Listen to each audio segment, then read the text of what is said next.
পাকিস্তানের বিপক্ষে টি-20 সিরিজটা জিতিয়ে নিয়েছে বাংলাদেশ। এই ম্যাচ নিয়ে কথা বলতে চাই। আমাদের সাথে স্টুডিওতে আছেন ক্রীড়া বিশ্লেষক দেব চৌধুরী। শুভ সকাল, স্বাগত একাত্তরের খেলা যোগে। এই ম্যাচটা আমরা কেন শ্বাসরুদ্ধকর করে জিততে হলো? ভালো প্রশ্ন করেছেন কনা, গুড মর্নিং। শ্বাসরুদ্ধকর করে জিততে হলো না, আমরা একটু বোধহয় রিল্যাক্স হয়ে গিয়েছিলাম। ক্যাচ মিসের ব্যাপার আছে, একই সঙ্গে পাকিস্তান বা ফাহিম আশরাফ স্পেসিফিক্যালি ওরকম ব্যাট করতে পারেন এটা বোধহয় আমরা চিন্তাও করিনি। We took it for granted. So এরকম শ্বাসরুদ্ধকর আপনি একবার চিন্তা করেন যে বলটাতে ফাহিম আশরাফ বোল্ড হলেন, ওটা যদি ছক্কা হয়ে যেত তখন কি হতো? ওই যে 15তম ওভারে রিশাদের যে বিশ্রাম দেওয়া, তারপরও ধরেন অপোনেন্ট যখন এই ধরনের উইকেটে 17 রান করতে পাওয়ার প্লেতে 5 উইকেট হারিয়ে ফেলবে, 30-35 করতে 6 উইকেট হারিয়ে ফেলবে, তখন আসলে ম্যাচটা আর জেতা যায় না। এখন এই যে আমি বলছি জেতা যায় না, এটাই বোধহয় বাংলাদেশের ক্রিকেটাররা মাথায় নিয়ে নিয়েছে এই ম্যাচ পাকিস্তান আর জিতবে না। কিন্তু সেখান থেকে যে কামব্যাক করার একটা স্লিমেস্ট অফ দ্য চান্সেস থাকতেও পারে, এটা বোধহয় ক্যালকুলেশন করেনি তারা। বা যেটা আগে বললাম, একটু বোধহয় রিল্যাক্স ছিল। ক্যাচ কেন ফেলে দিতে হবে? এই প্রশ্নের উত্তরটা অ্যাকচুয়ালি আমার কাছে নেই। ক্যাচ কেন ফেলে দিতে হবে? কেননা 2 ম্যাচেই ক্যাচ পড়েছে, একাধিক ক্যাচ পড়েছে, 2 বা ততোধিক ক্যাচ পড়েছে। মিরপুরের উইকেট, পাকিস্তান বাংলাদেশের হয়তো সমশক্তির টিম, উইকেট বিবেচনায় তাদের কন্ডিশনে হয়তো একটু বেটার টিম, এখানে আপনি পার পেয়ে যাবেন। কিন্তু এই ম্যাচগুলোই যখন আইসিসি ইভেন্টে হবে, যখন আপনি Australia, England, India, south Africa, নিউজিল্যান্ডের সঙ্গে খেলবেন, এই একটা ক্যাচ আপনাকে ম্যাচ শেষ করে দেবে। প্রথম ম্যাচেও ফাখার জামানের যে ক্যাচটা 5 রানের সময় বোধহয় তাসকিন মিস করেছিলেন, ফাখার জামান কেমানোটাতে টপ স্কোরার, 32 বলে 42 করেছিলেন। এখন আপনি চিন্তা করেন ফাখার জামান যদি ওই সময় আউট না হতেন, ওই ক্যাচের মাসুলটা কত হতে পারতো। সো ফার্স্ট ম্যাচটাও পারভেজ ইমরানের দুর্দান্ত ব্যাটিংয়ের কারণে আমরা মনে করেছি যে না, সব কিছু খুব easy, things are not that easy. So সব মিলে আমার মনে হয় যে বাংলাদেশ এই উইকেট বিবেচনায় যেভাবে পারফর্ম করার কথা সেভাবেই করেছে। কিন্তু আপনি যদি উল্টো দিকটা দেখতে চান, যে আমরা তো আসলে সাফল্যে সব কিছু ভুলে যাই, এটার পেছনে কমপক্ষে 3-4টা একদম স্পেসিফিক এবং ক্রুশাল রিজন বা আপনি ব্যাপার পয়েন্ট আউট করতে পারবেন, যেগুলো এই সিরিজে বাংলাদেশের জন্য বেশ সমালোচনার দাবি রাখে এবং যেগুলো নিয়ে আলোচনা হওয়া উচিত। সেটা কি পিচ কিনা? সেই পিচটা কি 2021 সালের সেই ভয়াবহ ধানক্ষেত কিনা? আচ্ছা, ধানক্ষেত কিনা এটার চাইতে বড় প্রশ্ন হচ্ছে যে আপনি এই টাইপের উইকেটে কেন খেলেন, কেন তৈরি করেন? আপনি তৈরি করতে পারেন না। অনেকেই বলবেন যে আপনার উইকেট ভালো না, তৈরি করা যায় না, সিজনের কথা বলবেন। এর আগে যখন বিভিন্ন সময়ে অপোনেন্টের এগেনস্টে ফেব্রুয়ারি মার্চের দিকে খেলা হয়েছে, তখনও কিন্তু এরকম উইকেটই ছিল। অর্থাৎ আপনি জেনে বুঝেই এই উইকেটটা তৈরি করছেন। সাকিব আল হাসান বলছেন খেলে কোন ব্যাটসম্যানের ক্যারিয়ার শেষ হয়ে যাবে। এই টেস্ট সিরিজ শুরুর আগে লিটন সাকিবের মতো না বললো, উল্টো করে প্রায় কাছাকাছি বলেছেন। নাজমুল হোসেন শান্ত ক্যাপ্টেন্সির অন্তত যে কটা প্রেস কনফারেন্স করেছেন, তার 10% প্রেস কনফারেন্সে কোনো না কোনো সময় তিনি বলেছেন তারা ভালো উইকেটে খেলতে চান। এখন এই ধরনের উইকেটে খেললে আপনি সাফল্য পাবেন, সেই সাফল্য উদযাপন করাও খুব জরুরি। এবং আমি যে কোনো সাফল্য উদযাপনের পক্ষে, একই সঙ্গে এটাও মনে করিয়ে দেওয়া জরুরি যে এই ধরনের উইকেটে খেলে আপনি যখন গ্লোবাল ইভেন্টে যাবেন, তখন দের ইজ এভরি চান্স আপনি ফেল করবেন। বাংলাদেশ সেটাই করছে। ফার্স্ট ম্যাচে মাইক হেসন যেটা বলেছিলেন যে এই উইকেটে খেলে গ্লোবালি, আমরা খুব সমালোচনা করেছি মাইক হেসনের। তিনি তার পাকিস্তান দলের বাজে ব্যাটিংয়ের ব্যাখ্যা দেননি, এটা তার ধরেন আপনি দোষ দিতে পারেন যে আপনি নিজের ব্যাটিংয়ের কথা বললেন না। মাইক হেসন খুব একটা ভুলও বলেননি। মাইক হেসন যে বলছেন যে এইখানে সাফল্য পাওয়া সম্ভব, এটা তো আমরাও মানছি। মাইক হেসন যে বলেছেন যে এটা করে গ্লোবাল ইভেন্টে বাংলাদেশ ভালো করবে না, এটা তো চোখে দেখা সত্য। বাংলাদেশ টেস্ট স্ট্যাটাস পাওয়ার 2 যুগ পার হওয়ার পর কোনো একটা গ্লোবাল ইভেন্টের ফাইনাল পর্যন্ত খেলতে পারেন নাই। আমি বুঝলাম আপনি হোম কন্ডিশনের কথা বলেন, আপনি আমাকে টেস্ট প্লেইং কান্ট্রি যারা টি-20 পুরোদমে খেলে একটা কান্ট্রির উদাহরণ দেন তো, সাদা বলের ক্রিকেটে হোম কন্ডিশন বা আমরা অ্যাডভান্টেজ বলতেই টেস্ট ছাড়া কোথাও কেউ এখন আর অ্যাডভান্টেজ, হোম কন্ডিশনের অ্যাডভান্টেজ নেয় না। একই সঙ্গে সাদা বলের ক্রিকেটে হোম অ্যাডভান্টেজের প্রশ্নটা যখন আসে, যারা এই প্রশ্নটা তুলবে বা আলোচনায় আনবে, আপনি ধরে নেবেন এরা ক্রিকেটের কটাও বোঝে না। স্পেসিফিকলি আরো টি-20 কথা যদি আমি বললাম তো, সহযোগী যে দেশগুলো আছে, নামিবিয়া, স্কটল্যান্ড বা অন্যান্য যে দেশগুলো আছে, নেদারল্যান্ডস, আপনি এদের দেশের কন্ডিশন দেখবেন, এরা কিভাবে টি-20টা খেলে। সো জিনিসটা হচ্ছে যে আপনি এই ধরনের উইকেটে খেলে সাময়িক সাফল্য পাবেন, যেটা 2021-এর উদাহরণটা তো আপনি দিলেন যে অস্ট্রেলিয়া নিউজিল্যান্ডকে আমরা হারিয়ে দিলাম, একটা ফেক কনফিডেন্স নিয়ে বিশ্বকাপে গেলাম, সবগুলো ম্যাচ বাজেভাবে হারলাম, অস্ট্রেলিয়া সাউথ আফ্রিকার সঙ্গে একটা 87 একটা 78 করলাম, এবং যে দুটো দলকে আমরা দেশে হারালাম তারা আলটিমেটলি ইভেন্চুয়ালি ফাইনালিস্ট ছিল। এটা ছিল জিনিসটা সবথেকে হচ্ছে যে আইরনিক। এই যে শর্ট টাইম গোল বা শর্ট টাইম একটা কিছু করে সাফল্য পাওয়া, এটা খারাপ না, একবারে খারাপ না। হাথুরু সিং এই ট্যাকটিক্সটা শিখিয়ে দিয়ে গিয়েছেন, আমরা সেটা প্র্যাকটিস করি। আমি আবারও বলছি এটা একেবারে ভুল স্ট্র্যাটেজি না, কিন্তু আপনার সামনে যখন একটা এশিয়া কাপের সম্ভাবনা আছে, আপনার নেক্সট ইয়ার একটা টি-20 ওয়ার্ল্ড কাপ আছে, অন্তত এই সময়টা চিন্তা করে হলেও আপনার একটা ভালো উইকেটে খেলার চিন্তা ভাবনা করা উচিত ছিল। আর মিরপুরের মাঠে এই সময়ে বা এখন ভালো উইকেট তৈরি করা সম্ভব না, এটা দর্শক সাংবাদিক বা আপনার উপস্থাপকের জানার কথা নাকি বিসিবির লোকজনের জানার কথা? আপনি যদি জেনেই থাকেন খেলাটা সিলেটে দিয়ে দিতেন। সিলেটে আপনার বিভিন্ন যে ক্যাম্প ট্যাম্প হচ্ছে এ টিম বা এইচপি, তাদেরকে বগুড়া, চট্টগ্রাম, ঢাকাতেই নিয়ে আসতেন, অসুবিধা তো ছিল না। সো এই ধরনের উইকেটে খেলানোর মানে হচ্ছে যে আপনার সাকসেস মোটামুটি গ্যারান্টিড। আর এই বোর্ডের কার্যকলাপে ধরেন যে পরিমাণ সমালোচনার তৈরি হয়েছে এবং তারা যে ধরনের কার্যকলাপ করছেন, সেগুলো ধরেন যে সাময়িকভাবে চাপা দিতে হলেও আপনার সাকসেস দরকার, সাময়িকভাবে আলোচনাটা বন্ধ করতে হলেও আপনার এই ধরনের সাকসেস দরকার। সেটা ধানক্ষেত উইকেটে খেলে হোক, ক্রিকেট দলের ধরেন যে ভবিষ্যৎ সেটা ডাউনগ্রেড হলেও হোক, তাদের কিছু যায় আসে না। যদি যায় আসতো, মিরপুরের এই ধানক্ষেতটা উইকেট থেকে বাংলাদেশ বের হওয়ার আপ্রাণ চেষ্টা করতো। আর মিরপুরের সিজন ওয়াইজ ভালো উইকেট বানানো যাবে না, এটা আমি বিশ্বাস করি না। আপনি দিনের পর দিন একই অজুহাত দিয়ে একই কাজ করে যাচ্ছেন, তার মানে হচ্ছে ওই ভালো কাজটা করার ইচ্ছা বা সদিচ্ছা আপনার আছে কিনা, এই প্রশ্নটা তোলা উচিত। নিশ্চয়ই।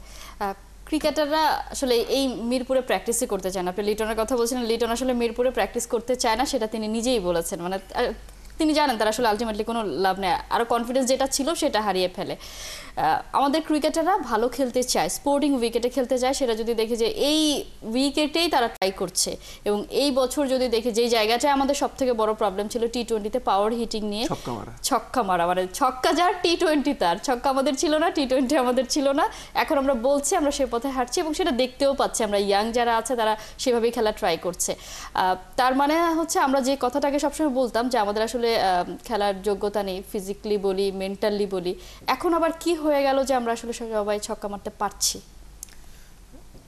আমার মনে হয় যে বাংলাদেশের এখনকার জেনারেশনের যে ক্রিকেটাররা, এরা আগের জেনারেশনের তুলনায় অনেক বেশি সাহসী, এবং সবচেয়ে বড় কথা হচ্ছে এই যে পাওয়ার হিটিং এর কথা বললেন না, এরা এই পাওয়ার হিটিং বা বড় শট খেলতে ভয় পায় না। লাস্ট ম্যাচটাই যদি আপনি দেখেন, আমি ফার্স্ট টি-20 আপনার সেকেন্ড টি-20-এর কথা বলছি, বাংলাদেশ 9টা ছক্কা মেরেছে বোধহয়, 6টা বোধহয় 4।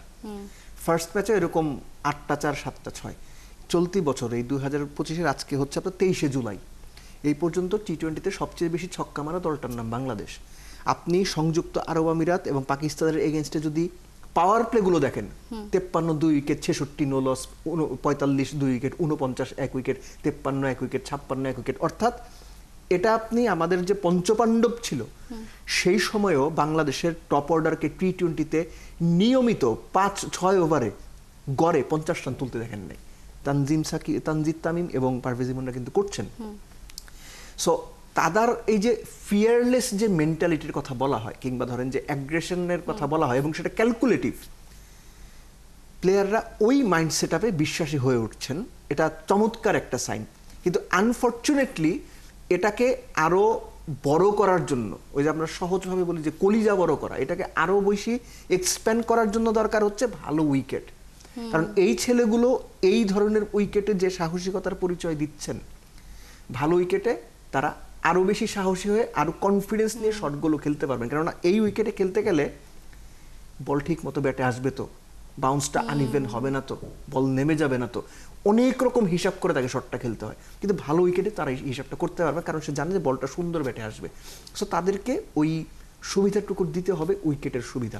এবং এটা যদি আপনি এনশিওর না করতে পারেন, এই যে সাহসী একটা প্রজন্ম গড়ে উঠছে বা অনগোয়িং, এরা যে পর্যন্ত রিচ করতে পারে সম্ভাব্য, সেই পর্যন্ত যেতে পারবে না। কেননা বড় স্টেজে আপনি যখন প্যাট কামিন্সের বল খেলবেন, আপনি যখন বুমরার বল খেলবেন, আপনি যখন অন্যান্য টপ বোলারদের বল খেলবেন, রাবাদার বল খেলবেন, রাশিদ খানের বল খেলবেন, তখন হিসাবটা আলাদা। আর ওই হিসাবের জন্য তৈরি হইতে হলে আপনার ঘর থেকেই তৈরি হইতে হবে। যে সুযোগটা বাংলাদেশ ক্রিকেট বোর্ড মিরপুরের মাঠে খেলিয়ে ক্রিকেটারদের করে দিচ্ছে না। They are not helping the cricketers, they are not helping the cricket either. মানে সব দিক থেকে দিন শেষে ক্রিকেটাররাই ডেপ্রাইভড হচ্ছে, যেহেতু তারা আসলে তাদের পছন্দসই উইকেট পাচ্ছে না। কালকের ম্যাচটা নিয়ে যদি কথা বলি, ওপেনিং অর্ডার আমরা বলছিলাম যে একটা সেটেল ওপেনিং অর্ডার হয়তো বাংলাদেশ পেয়ে গেছে, যেই জায়গাটা বাংলাদেশ সব থেকে বেশি ভুগত। গতকাল নাইম শেখকে আনা হয়েছে, এটা খুব একটা সাহসী সিদ্ধান্ত কিনা তামিমকে বসিয়ে রেখে, এবং নাইম শেখ ফেল করেছেন। নাইম শেখের যদি আমরা আসলে দেখি যে তার ব্যাটিং স্টাইল সব কিছু মিলিয়ে তিনি কি আসলে টি-20 কি মানিয়ে নিতে পারছেন না, নাকি আসলে সমস্যা কোথায়? ওয়ান ডেতে একটা, টি-20তে একটা, কামব্যাক করার পর নাইম শেখের দুটো ইনিংস, নাকি দুটোই দুটোই টি-20 শ্রীলঙ্কাতে ছিল, আপনার দুটোই তিনি বাজে ব্যাট করেছেন, নো ডাউট। তো দুটো ইনিংস দিয়ে নাইম শেখ মানিয়ে নিতে পারবে না, নাইম শেখ চলে না, নাইম শেখকে বাদ দিয়ে দেন, আমি এই আলোচনাতে যেতেই আগ্রহী না, এটা একদমই অনুচিত আলোচনা। নাইম শেখকে তার মতো করে পর্যাপ্ত সময় দিতে হবে। যখন কেউ নতুন আসবে তখন তার জন্য ডিফিকাল্ট হয়ে যায়। যখন আপনি নাইম শেখ কি জানেন তিনি পরের ম্যাচটা খেলবেন? নাইম শেখ, আমি ধরে নিচ্ছি আপনার কথা, গত ম্যাচে 10 বলে 20 রান করলো, 3টা 6 মারলো, সবাই খুব খুশি, না টি-20 দারুণ স্টার্টিং। আপনি তারপরের ম্যাচে নাইম শেখকে খেলাতেন? Probably not. সো ওই বিষয়টা যখন কোনো ক্রিকেটারের মধ্যে থাকবে, তখন তার মধ্যে একটা দ্বিধা কাজ করবে, পারফর্ম করাটা ডিফিকাল্ট হবে। কিন্তু হ্যাভিং সেড দ্যাট, এইটাও ইম্পর্টেন্ট যে আপনি স্বল্প যে সুযোগ পাবেন সেটাতেই আপনাকে নিজেকে প্রুভ করতে হবে। এটা হচ্ছে একটা দিক। দ্বিতীয় আরেকটা দিক হচ্ছে, যেটা আমি শুরুতে বলছিলাম, যে অনেকগুলো পয়েন্ট আউট করার জায়গা আছে, যেমন ধরুন গেম অ্যাওয়ারনেস। আমি একটা উদাহরণ দিই, Sheikh Mahedi by some instant সে জাকের আলী অনেকের চাইতে বেটার ইনিংস খেলেছে। ওই সময়ে ওই ইনিংসটা বাংলাদেশের জন্য ইটস লাইক গোল্ড। আপনার নাম্বার দেখে আপনি শুধু বিবেচনা করতে পারেন, কিন্তু সিচুয়েশন বিবেচনায়, এবং যেভাবে জাকের আলী অনেক ওয়াজ মানে ডটিং দ্য বল এবং একই সঙ্গে সিঙ্গেলস নিতে পারছিলেন না, ওই হ্যাঁ। সময় তার ওই দুটো ছক্কা, দুটো চার বা তার ওই ব্যাটিংটা বাংলাদেশকে রিলিফ দিয়েছে। 133-এ যাওয়ার পেছন জাকের আলীর অবদানটা অবশ্যই বেশি, কিন্তু প্রাথমিক অবদানটা ডেফিনেটলি শেখ মাহিদির। আপনি শেখ মাহিদি ছক্কা মারলেন, পরের বল আউট, এবং ছক্কা মারতে গিয়ে আউট। তানজিদ তামিম 4 মারলেন, পরের বলে আবার মারতে গিয়ে আউট। রিশাদ ছক্কা মারলেন, পরের বলে আবার ছক্কা মারতে গিয়ে আউট। আমি উদাহরণটা এই জন্য দিলাম যে আপনারা আমাদের চাইতে ভালো জানেন এই উইকেটে 140 করলে opponent almost done and dusted. তো সেটা যদি আপনি হিসাব করেন, আপনার একটা ছক্কা মারার পর আপনি যখন উইকেটের বাউন্সটাকে ট্রাস্ট করছেন না, আপনি যখন জানছেন এই উইকেটটা যে কোনো বল যে কোনো কিছু হতে পারে, তখন আপনি পরেরটা কেন নিশ্চিত না হয়ে ওই শট খেলতে যাবেন? এবং বাংলাদেশ কিন্তু শেখ মাহিদির আউটের পরে জাকের আলীর আউটটা যদি বাদ দেন, বাংলাদেশ কিন্তু ঠিকই ব্যাকফুট এবং চাপে পড়ে গিয়েছিল, যেখান থেকে মনে হচ্ছিল যে 110 করাটাই ডিফিকাল্ট হবে। লাকিলি বা এক্সপেক্টেড হতে জাকের আলী চমৎকার একটা ইনিংস খেলেছেন। আমি এই জন্য বললাম যে এই যে গেম অ্যাওয়ারনেসের ব্যাপারটা, যে আপনি এই ধরনের উইকেটে একটা ছক্কা মারার পরেও, সেট হওয়ার পরেও একটু যে সমঝে, একটু যে সিঙ্গেল বা স্ট্রাইক রোটেট করার চেষ্টা করতে হয়, এগুলো হচ্ছে গেম অ্যাওয়ারনেসের অভাবের কারণে হয়। খুবই গুরুত্বপূর্ণ শর্টার সাথে শুধু যোগ করে দিই তাহিদের যে রান আউটটা, আপনি মিড অফের হাতে বল, আমি মিড অফের বাইরে গেছে, কাভার আর মিড অফের মাঝখানে, তাও আমি বুঝতাম আপনি এটা কেন রান দেবেন। এটা হচ্ছে প্যানিক, এটা হচ্ছে সিঙ্গেল নিয়ে নন স্ট্রাইকার এন্ডে গিয়ে ভাই দাঁড়াইছি। সো এই জায়গাগুলো থেকে এখানে সালমান আগাকে আসলে ক্রেডিট দিতে হবে, তিনি যেভাবে আসলে করেছেন, রাইট? মানে দুই পক্ষে এখানে ও সুযোগটা দিয়েছে এবং সেই সুযোগটা কিভাবে কাজে লাগাতে হয় সেটা দেখিয়ে দিয়েছে। যে লুপহোলসগুলোর কথা আপনি বলছিলেন, নিঃসন্দেহে সেগুলো আসলে কাটানোর চেষ্টা করবে, কারণ আমরা তো এইটুকু বিশ্বাস করি আমাদের চেয়ে যেখানে তারা খেলছে তারা বেটার বোঝে ক্রিকেটটা। সো তারা নিজেদেরকে নিয়ে নিশ্চয়ই কাজ করবে, এবং যে হোয়াইট ওয়াশের একটা সুযোগ তৈরি হয়েছে সেটা নিশ্চয়ই হবে, সেই প্রত্যাশা রাখতে চাই। দেবচৌধুরী, অসংখ্য ধন্যবাদ।